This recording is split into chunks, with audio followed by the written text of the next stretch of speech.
ভাই কি লাগবে? এ ভাই, এ ভাইও, আপনার দোকানের নাম কি? পাশের দোকানে যাবেন না। আপনার দোকানের নাম কি? পাশের দোকানে যাবেন না। এ ভাই কি কয়?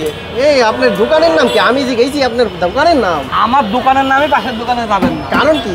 কারণ হচ্ছে কি দোকানের নাম দিচ্ছি, পাশের দোকানে যাবেন না। কেন যাবেন না? পাশের দোকানে আসেন, দেখে যান, ভিতরে আসেন। আমি তো বুঝলাম না। আপনি বুঝবেন তো, ভিতরে ঢুকিয়েছেন, এখন দেখবেন সবকিছু। পাশের দোকানে যাবেন না এই জন্যই বলি যে আপনি যদি এক দোকানে ফোন কিনতে আসেন আর এক দোকানে যদি সবই পেয়ে যান, তো পাশের দোকানে কেন যাবেন? আমার এই দোকানটা যদি আপনি ফোন কেনেন, এই যে মোবাইলগুলো আপনি দেখতে পাচ্ছেন, আমাদের এই যে স্পার্ক গো2 থেকে শুরু করে আমাদের ভি ফোল্ড পর্যন্ত এই ফোনগুলো যদি আপনি আমাদের কাছ থেকে কেনেন, ভাই এটা কি গার্মট কেন যায় না? বাবা এটা আপনি ভাঁজ করে ভালো পারবেন, ভাঁজ করে ফেলুন, একদম ভাঁজ করে ভালো পারবেন। এসে সেই ফোন। আর এই ফোন কিনলে এই যে প্যাকেজ দেখেছেন, এই সব আপনি খালি কি এইগুলাই দিবেন? এই সব আপনার এর সাথে তো রয়েছে ভাই। এটার সাথে থাকতেছে আরো কিস্তি অফার। কিস্তিতে নিলেও আপনার আমরা গিফট দিয়ে দেবো, সমস্যা নাই।